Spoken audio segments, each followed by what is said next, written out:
Before the Fellowship of the Ring ever formed, a secret council of angels in human form waged a hidden war for the soul of Middle-earth. Theirs was a conflict fought not with armies, but with whispers and influence, a divine gambit spanning centuries. This was a political chess match that makes the court of Gondor seem like a children's debate, a silent struggle where the fate of the world hung upon the wisdom and the weakness of 5 extraordinary beings. In the beginning, before time was measured, there were the Ainur, angelic spirits born of the thought of the one creator, Ilúvatar. The greatest of these were the Valar, the powers of the world who shaped Arda into existence. But there were countless others, lesser in stature, yet still beings of immense power and wisdom. They were the Maiar. For thousands of years, as the Second Age gave way to the Third, the Valar watched from their hallowed realm of Valinor as the world they had helped build fell under a recurring shadow. Sauron, the great servant of the original Dark Lord Morgoth, had been defeated,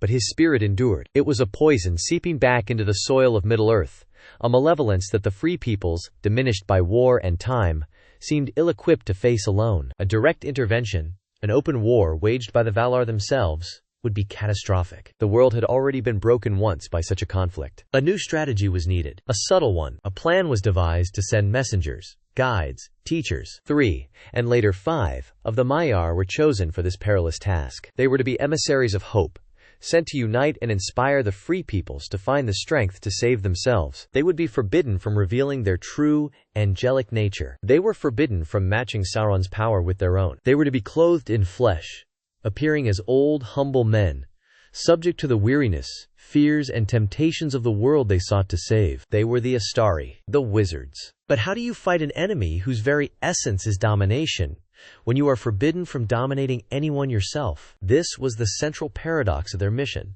a divine restriction that would ultimately lead to their council's fracture and failure. Around the year 1000 of the Third Age, they began to arrive. The first, and the one who appeared the noblest and most powerful, was Curumo, whom men would come to know as Saruman the White. He was a Maya of the Vala Ale the Smith, a being of immense knowledge in crafting and subtle arts, and he had studied the ways of Sauron more deeply than any other. He was chosen to be the head of their order. Then came Elorin, known as Gandalf the Grey. In Valinor he was considered the wisest of the Maiar, but he was also humble, and had at first deemed himself too weak for the task, too afraid of Sauron. He came ashore looking the least of the wizards, yet Círdan the shipwright, a reader of hearts, perceived his true strength and secret wisdom. It was here, in secret, that Círdan entrusted Gandalf with one of the 3 elven rings of power, Narya the Great, the Ring of Fire. "Take this ring," Círdan said, "for your labors will be heavy, but it will support you in the weariness that you have taken upon yourself. For this is the Ring of Fire, and with it you may rekindle hearts in a world that grows cold." Saruman would learn of this gift, and the seed of a bitter jealousy was planted that day. Another arrived, Iwendil, a servant of the Vala Yavanna, patroness of all growing things. He became Radagast the Brown, who fell in love with the beasts and birds of Middle-earth, and largely forgot the mission for which he was sent. Then there were 2 others, Alanatar and Palando, clad in sea blue, who journeyed far into the east of Middle-earth to stir up rebellion against Sauron's dominion. Their fates remain a mystery. They never returned. For over 1,000 years, the shadow slowly returned. A darkness fell upon the great forest east of the misty mountains, and it became known as Mirkwood. A nameless fear crept from the south, and whispers began of a sorcerer, a necromancer, who had built a fortress of darkness on the hill of Dol Guldur. The wise felt it. The elves grew silent and watchful, and the kings of men felt their lines of succession begin to fail. Sauron was stirring. The pressure to act mounted. It was Galadriel, wisest of all the elves remaining in Middle-earth, who pushed for the formation of a council. A formal alliance of the wise was needed to coordinate their efforts, to share knowledge, and to present a united front against the encroaching darkness. And so, in the year 2463 of the Third Age, the first meeting of the White Council was held. Its members were the greatest powers of the age: Saruman the White, Gandalf the Grey, the elven lords Elrond and Círdan, and the Lady Galadriel. They were the last bulwark against the night. Their first order of business was to choose a leader, a chief of the council, to direct their strategy. Galadriel put forth her choice at once. She named Gandalf, but Gandalf refused. He would have no allegiances, no masters, and no followers, bound to a single strategy. He wished to remain free to wander as he would, to be a friend to all free folk, not a commander. The truth, however, ran deeper. Gandalf feared the temptation of power, and the burden of leadership, a humility that would ultimately prove his greatest strength. Saruman, however, coveted the position. He was the eldest of the Astari, and his knowledge of the arts of the enemy was unparalleled. He graciously accepted the leadership that was, in his mind, his by-right, but he never forgave Gandalf for being the first choice. For nearly 400 years, the Council's policy, dictated by Saruman, was one of watchful waiting. He argued for caution, insisting they gather more strength and knowledge before acting. But Gandalf grew ever more uneasy. His heart told him that the necromancer of Dol Guldur was no mere Nazgul, no lesser sorcerer. He feared it was Sauron himself, taking form once more. He urged the council to strike, to drive the evil from Mirkwood before it could grow too strong. But Saruman repeatedly overruled him. The White Wizard, in his pride, claimed that the enemy could not rise to his former power without the One Ring, the Master Ring that had been lost for millennia. He confidently assured them that the ring had long ago rolled down the river Anduin to the sea. It was a lie. Saruman had become an expert in the lore of the Rings of Power. He had begun to desire the One Ring for himself. He feigned inaction,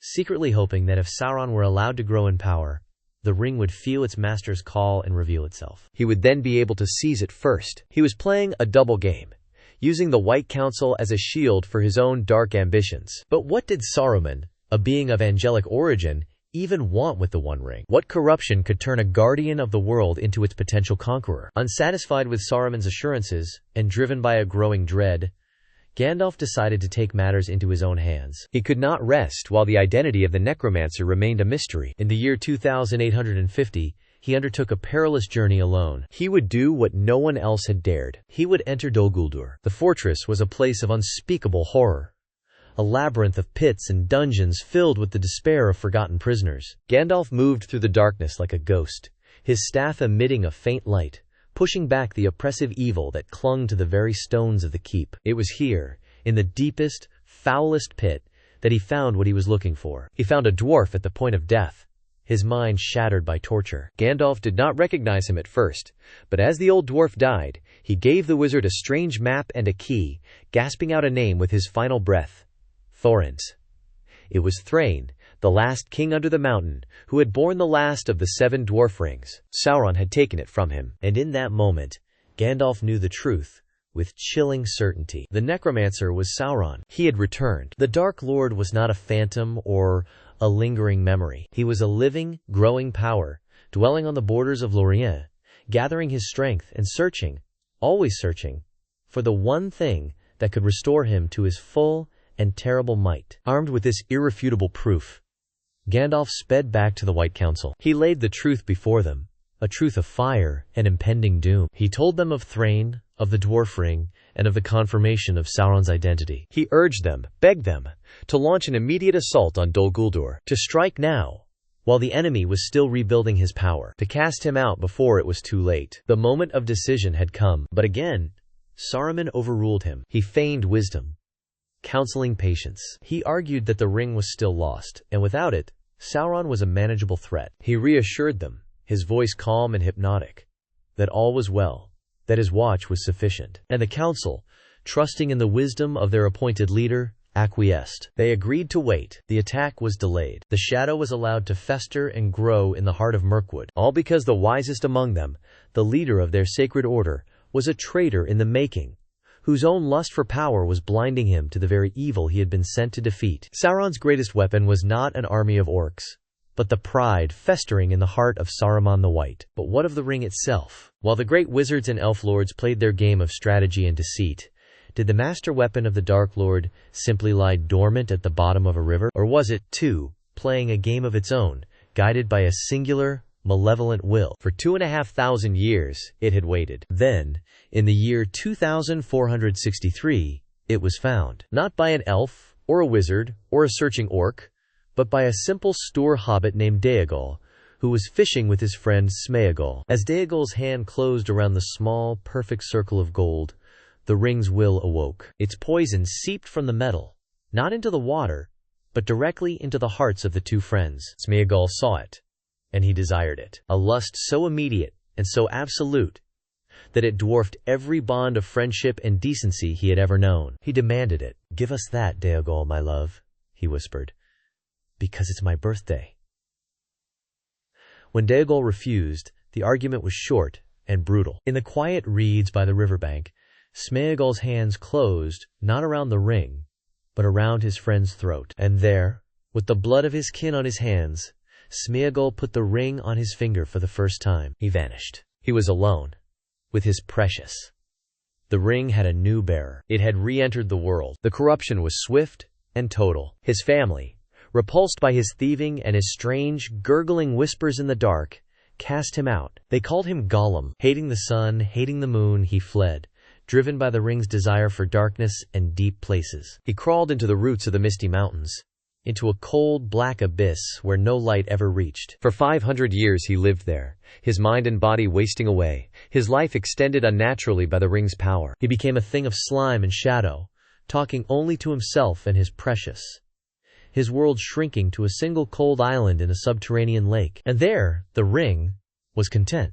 For a time, it was safe. Safe from Sauron, safe from Saruman, safe from Gandalf. It was utterly hidden, but the ring had a will, and its will was to return to its master. As Sauron's power grew once more in Dol Guldur, the ring began to stir. It grew heavy on Gollum's finger. It began to long for escape. But how? 91 years would pass after Gandalf's discovery in Dol Guldur. 91 years of Saruman's delays, of the shadow deepening in Mirkwood, of the Dark Lord's power growing unchecked. Gandalf was frustrated, but he was not idle. His mind was constantly working, seeing threats that others overlooked, and a new, terrifying possibility had begun to haunt him. It concerned the north. It concerned a dragon. Smaug the Golden, the last of the great fire drakes of Middle-earth, had long ago seized the lonely mountain of Erebor, the great dwarf kingdom. He now lay upon its vast treasure, a dormant but immense power. Gandalf knew that Sauron's influence was spreading. What if the Dark Lord turned his attention north? What if he allied himself with Smaug? The dragon could be used to destroy Rivendell, to reclaim the ancient northern kingdom of Angmar for evil. With the north devastated,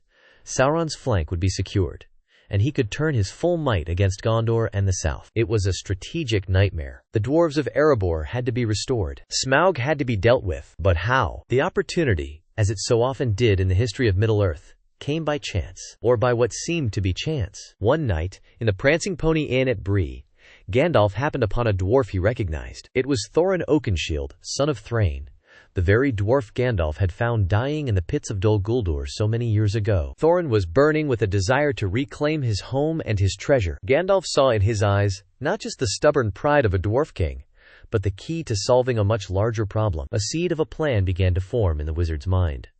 A plan audacious, reckless, and almost certainly doomed to fail. A plan to use Thorin's quest for personal vengeance to strike a blow against the growing shadow of the Dark Lord. He needed something the dwarves lacked: stealth. He needed a burglar, and the wizard's long memory drifted to a green and peaceful land, and to a particular hobbit he had met on his travels. A plan was forged in the fire of dwarven vengeance, and tempered by a wizard's foresight. A company of 13 dwarves and 1 hobbit would march east, on a quest not for a ring, but for gold and home. But fate, or a power beyond the sight of even the wise, had woven another thread into this tapestry. The journey's true purpose was hidden from them all. This quest, designed to counter a dragon, would lead them through the deep tunnels of the Misty Mountains, and it was there that the ring, after centuries of silence, made its move. It slipped from Gollum's grasp, a deliberate act of betrayal, and lay waiting in the filth of a goblin cave. It did not wait long, for the burglar, separated from his companions,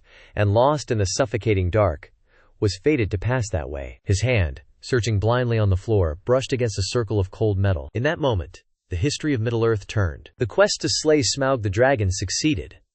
But the true outcome of that adventure was not the treasure of a mountain. It was the small, golden ring that now traveled west, to a quiet hole under a hill in the Shire. At the same time, the White Council finally drove the necromancer from his stronghold. They believed they had won a great victory, but they had been deceived. Sauron's flight was a feint. He abandoned Dol Guldur, only to return to the place where his power was absolute. He returned to Mordor. The foundations of Barad-dûr were laid anew. The great eye, lidless and wreathed in flame, opened once more, and its gaze fell upon the world. The long peace was over. The shadow was preparing for the final war. And so the threads of ages converged. An ancient evil returned to its full power, searching for the master weapon it had lost. A ring of power, its own will now bent on returning to its master, hidden in the most innocent and unlikely corner of the world. And a coming storm, that would test the courage of all the free peoples of Middle-earth. The chronicles of the Elder Days and the forging of the rings have led to this one. Final moment. The stage is set for the great tale of our time. The War of the Ring was not the beginning of the story, but the end of a saga thousands of years in the making. To understand the echoes of the past that define this final conflict, and to witness the full glory and terror of the battle for Middle-earth, ensure you are subscribed to the _Silmarillion_Chronicles. The greatest stories are